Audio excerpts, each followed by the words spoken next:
thought about how you'll manage the stress of nursing school? We know you're going to have stress at some point along the way.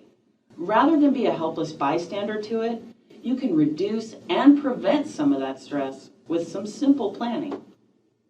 Let's start the planning process by outlining 4 steps.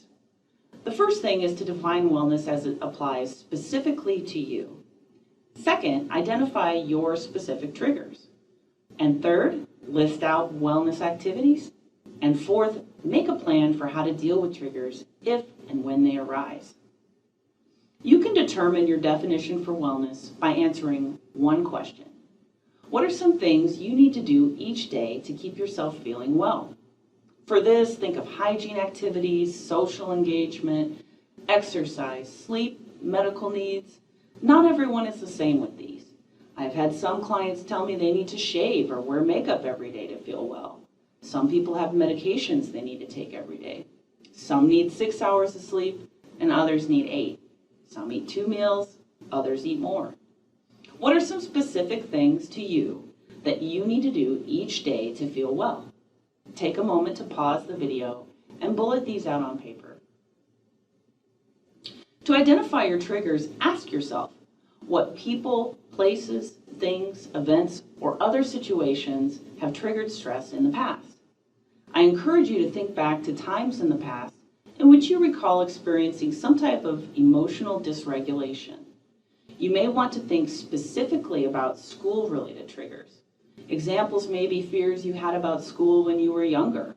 This may include experiences of rejection, whether real or perceived, failure, criticism, and falling short of expectations you set for yourself. Thinking about this sometimes uncomfortable stuff to think about in advance helps you to prepare for how to deal with the trigger if and when it occurs.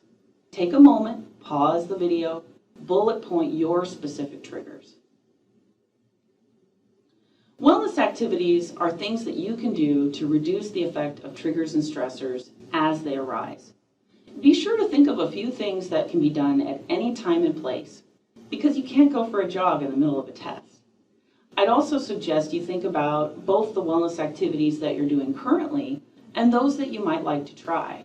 We don't tend to think our most creatively when under stress, so it's a good idea to have these things written down to remind us of our options when they're needed.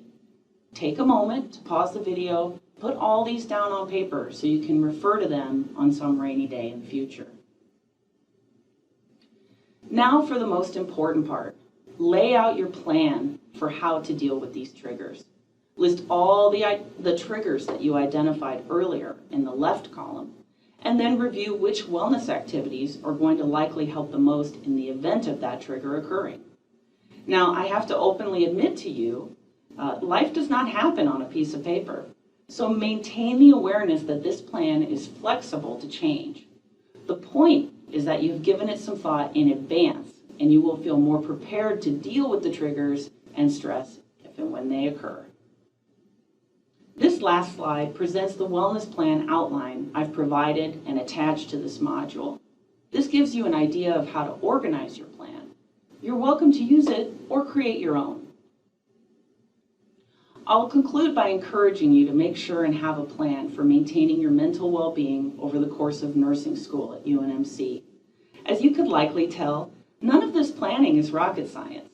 And even though it's incredibly simple, doing this planning will help you feel more in control and empowered to take care of yourself as you pursue your degree. And you deserve that, I think. So please do it for yourself.